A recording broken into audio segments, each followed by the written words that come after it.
Hello everyone, मैं हूं मोनिका और स्वागत है रमोना किचन में। आज के नाश्ते के लिए हम बना लेते हैं यहाँ पर हरी चटनी।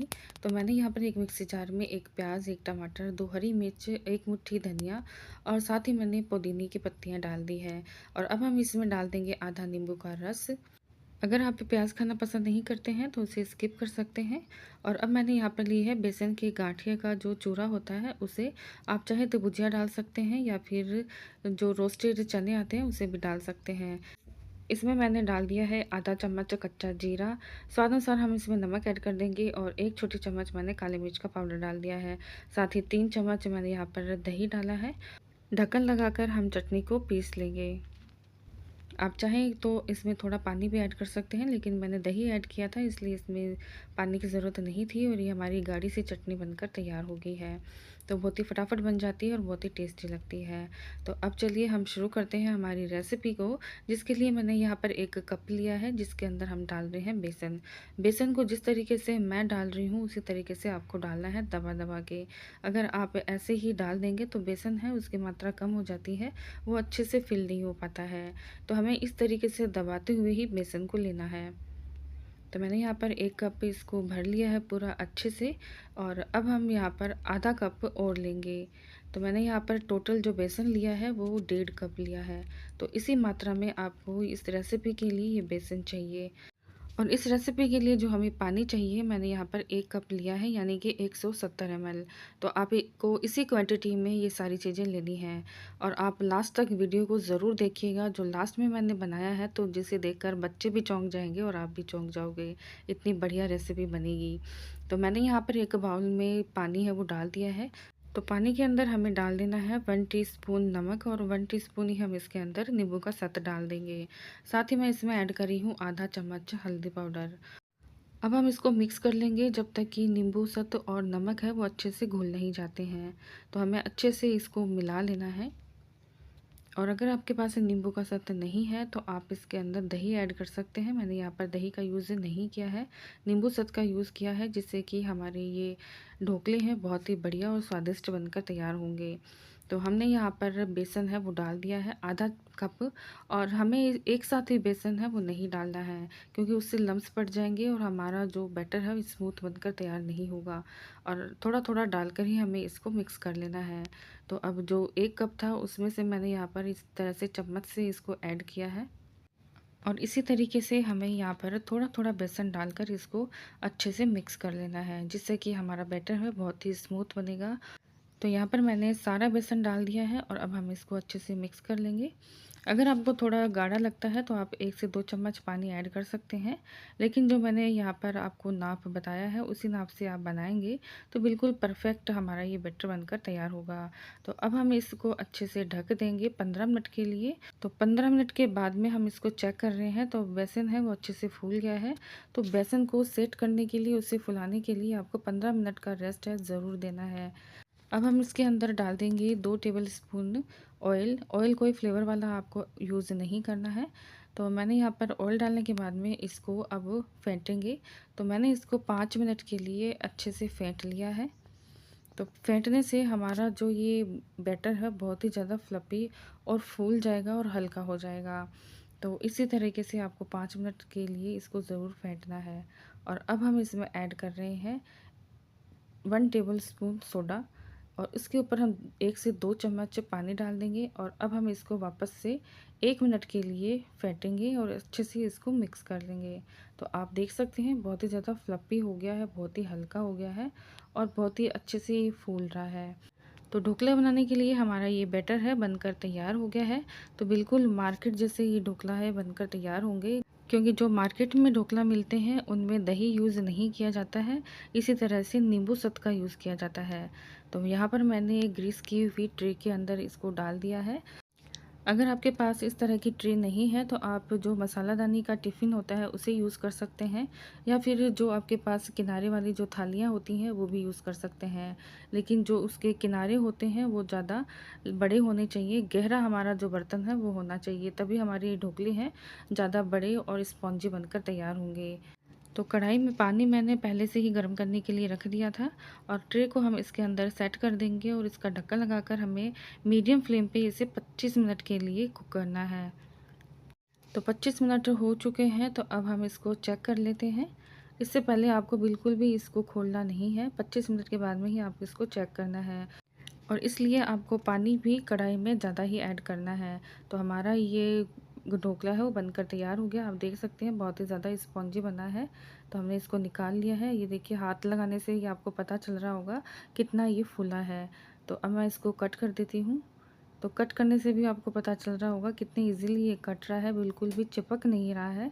तो ये बहुत ही अच्छे से कुक हुआ है और बिल्कुल भी ये चिपचिपा नहीं है। तो मैंने इसको स्क्वायर शेप में कट कर लिया है। तो आप जब लास्ट में देखेंगे इसको कि बिल्कुल ये मार्केट में जिस तरीके से बड़ी-बड़ी जाली वाले ढोकले मिलते हैं, उसी तरीके से ये बनकर तैयार होता है। तो अगर आप मेरी ट्रिक और टिप्स को फॉलो करेंगे तो बिल्कुल परफेक्ट ढोकला बनकर तैयार होगा। तो इसे हम ठंडा होने देंगे और नेक्स्ट रेसिपी बना लेंगे जो कि है बच्चों के लिए। तो मैंने यहाँ पर उसी तरीके से बैटर है वो बनाकर तैयार कर लिया था और 15 मिनट के लिए इसको रेस्ट पर रख दिया था। लेकिन मैंने इस बैटर के अंदर 1 कप बेसन यूज़ किया है और 1/4 कप मैंने सूजी डाली है। तो अब मेरे को थोड़ा सा ये गाढ़ा लग रहा है क्योंकि सूजी है वो बहुत ज़्यादा फूल जाती है। तो मैंने इसमें थोड़ा सा पानी ऐड कर दिया है, साथ ही मैंने स्वाद अनुसार नमक डाल दिया है और आधा चम्मच मैंने यहाँ पर हल्दी पाउडर डाल दिया है। और अच्छे से हमें इसे 5 मिनट के लिए उसी तरीके से फेंट लेना है। तो मैं आपको बता देती हूँ मैंने यहाँ पर ये 1/4 कप सूजी और 1 कप बेसन यूज़ किया है। और अब हम इसके अंदर डाल देंगे 2 चम्मच ऑयल। और ऑयल डालने के बाद में हमें इसे 5 मिनट के लिए फेंट लेना है। तो अच्छे से हम इसको फेंट लेंगे जिससे कि ये भी अच्छे से फ्लफ़ी हो जाए। लेकिन बेसन जब हम डालते हैं तो बहुत ज़्यादा हल्का हो जाता है, सूजी डालने से थोड़ा-सा हल्का कम होता है वो, लेकिन आप दोनों तरीके से इसको बना सकते हैं, बहुत ही ये टेस्टी लगते हैं। तो अब मैंने यहाँ पर डाल दिया है 1 चम्मच सोडा और इसमें थोड़ा-सा हम पानी डाल देंगे जिससे कि ये एक्टिवेट हो जाएगा और उसी तरीके से हमें इसको अच्छे से मिक्स कर लेना है। तो दोनों तरह की रेसिपी आपको जो पसंद है उसी तरीके से बना सकते हैं। आप चाहें तो सिर्फ़ बेसन से बना सकते हैं या फिर बेसन और सूजी को मिक्स करके भी बना सकते हैं। बहुत ही स्वादिष्ट बनती है, एक बार इसे ज़रूर ट्राई कीजिएगा। ये हमारे ढोकला जो बनेंगे वो बच्चों के लिए बनेंगे और उनको हम बनाएँगे कुछ अलग तरीके से, यूनिक ढंग से, जिससे कि देख के वो बिल्कुल चौंक जाएँगे और उनको अच्छा भी लगेगा। तो मैंने यहाँ जो डिस्पोज़ल टी कप मिलते हैं वही मैंने यहाँ पर यूज़ किए हैं और ये सारा बैटर हम इन्हीं में डाल देंगे। तो हमें थोड़ा-थोड़ा सा इसमें खाली रखना है जिससे कि ये फूलेंगे तो इनको स्पेस मिलेगा। तो मैंने यहाँ पर सारे कप हैं इस बैटर से भर दिए हैं और जो बाकी बचा बैटर है मैंने एक कटोरी में डालकर इसको यूज़ कर लिया है। तो अब हम उसी तरीके से स्टीमर में डाल देंगे। तो अब मैंने इनको बनाने के लिए स्टीमर की जो जाली आती है उसको रख दिया है और सारे कप हैं हम इसके अंदर अरेंज कर देंगे। अगर आपके पास इस तरह का स्टीमर नहीं है तो आप नॉर्मल कढ़ाई में जो स्टील की छलनी होती है उसे आप रख कर भी इसको बना सकते हैं या फिर कोई भी स्टैंड पानी में डालकर उसके ऊपर प्लेट रख कर भी इस तरीके से आप इनको स्टीम कर सकते हैं। तो अब हमारा जो ढोकला है पहले वाला वो बनकर तैयार हो गया है, बिल्कुल अच्छे से ठंडा हो गया है। तो हम इसको डिमोल्ड कर लेते हैं। तो मैंने इसको जो कट किया था वो नीचे तक नहीं हुए थे तो मैं इनको हल्के-हल्के हाथों से वापस से कर दूँगी। आप देख सकते हैं हल्का निशान है वो दिखाई दे रहा है। तो मैं उसी तरीके से उसी निशान पर इसको कट लगा लूँगी। तो आप देख सकते हैं जाली है बहुत ही बढ़िया बनकर तैयार होती है। तो इसी तरीके से आप बनाएँगे तो बहुत ही बढ़िया बिल्कुल मार्केट जैसे हमारी ढोकले वो बनकर तैयार होंगे। ये देखिए कितनी बड़ी-बड़ी जाली बनी है और कितने स्पॉन्जी हैं। और ये हाथों पर बिल्कुल भी चिपक नहीं रहे हैं। तो इसका मतलब यही है कि हमारे ये ढोकले हैं बहुत ही अच्छे से कुक हुए हैं और बहुत ही जालीदार और स्पॉन्जी बनकर तैयार हुए हैं। तो जिस तरीके से ये मार्केट में मिलते हैं और हम मार्केट से लेके आते हैं उनको आप घर पर बिल्कुल आसानी से बना सकते हैं, बहुत ही बढ़िया बनकर तैयार होंगे। तो अब मैं इसके अंदर डाल देती हूँ तड़का। तो मैंने यहाँ पर हरी मिर्ची, करी पत्ता और राई से तड़का लगाकर इस पर सजा दिया है। बिल्कुल अच्छे से आप अगर पानी ज़्यादा डालना चाहते हैं तो डाल सकते हैं, लेकिन मैंने यहाँ पर थोड़ा ही पानी ऐड किया है। और आप इनको बनाकर फ्रिज में रख सकते हैं रात को और मॉर्निंग में इसे नाश्ते में भी खा सकते हैं। और गर्मियों में इस तरह का ठंडा और हल्का-फुल्का नाश्ता सभी को बहुत ही पसंद आएगा। तो 20 से 25 मिनट के बाद में हमारे ये ढोकले भी बनकर तैयार हो गए हैं, आप देख सकते हैं। मैं इनको चेक कर लेती हूँ। ये देखिए बिल्कुल क्लीन है, वो टूथपिक निकली है, इसका मतलब ये भी अच्छे से कुक हो गए हैं। गैस को मैंने बंद कर दिया है और अब हम इसको डिमोल्ड कर लेते हैं। तो पेपर कप से ये बहुत ही जल्दी निकल जाते हैं, बिल्कुल भी आपको तेल वगैरह लगाने की ज़रूरत नहीं होगी। आप देख सकते हैं कितने आसानी से निकल रहे हैं। तो हमारे ये ढोकले हैं वो बच्चों के लिए है, इसलिए मैंने यहाँ पर ये आइसक्रीम स्टिक है वो इसके अंदर डाल दी है और इसी तरीके से हम उनके सामने सर्व करेंगे। तो बच्चे नए-नए तरीके से सर्व की हुई चीज़ें हैं वो पसंद करते हैं। नॉर्मली जो स्क्वायर शेप में जो ढोकला होते हैं वो बड़ों को पसंद आते हैं, लेकिन उनको बच्चों को नए तरीके से नए शेप में चीज़ें पसंद आती हैं। तो आप इस तरीके से बच्चों के लिए बनाइएगा, उनको टिफ़िन में दीजिएगा, उनको बहुत ही बढ़िया लगेगा और वो एक बार देखकर इसको चौंक जाएँगे कि ये आइसक्रीम है या ढोकले हैं। तो सारे ढोकलों को हम इस तरह से हरी चटनी में डुबो लेंगे। तो हमें थोड़ा-थोड़ा ही आगे तक का ही इसको चटनी के अंदर डालना है और बाकी का हमें दूसरी चीज़ों से डेकोरेट करना है। तो इस तरह से मैंने यहाँ पर सभी पर हरी चटनी है वो लगा ली है और इस तरीके से आप उनको देंगे तो उनको बहुत ही बढ़िया लगेगा और उनको खाने का मन करेगा। तो आप इस तरीके से बच्चों को एक बार देकर ज़रूर देखिएगा। बिल्कुल नया तरीका है, बिल्कुल आसानी से बच्चे हैं उसको खा लेंगे, क्योंकि ये हेल्दी भी होता है ढोकला। तो आप इनको बच्चों को टिफ़िन में भी दे सकते हैं, बिल्कुल अच्छे से ये फिनिश करके आएँगे और बहुत ही पसंद करेंगे और डिमांड भी करेंगे। तो मैंने यहाँ पर इस पे टोमेटो केचअप लगा दिया है, साथ ही हमने यहाँ पर थोड़ा-सा तड़का है वो भी इस पर डाल दिया है। तो वही पुराना तरीका छोड़िए और इस नए-नए तरीके से ढोकले को सर्व कीजिए। बच्चों को ये बहुत ही पसंद आने वाला है, तो एक बार इसे ज़रूर ट्राई कीजिएगा अपने बच्चों के लिए। बहुत ही टेस्टी लगता है और बच्चों के हाथ भी खराब नहीं होंगे।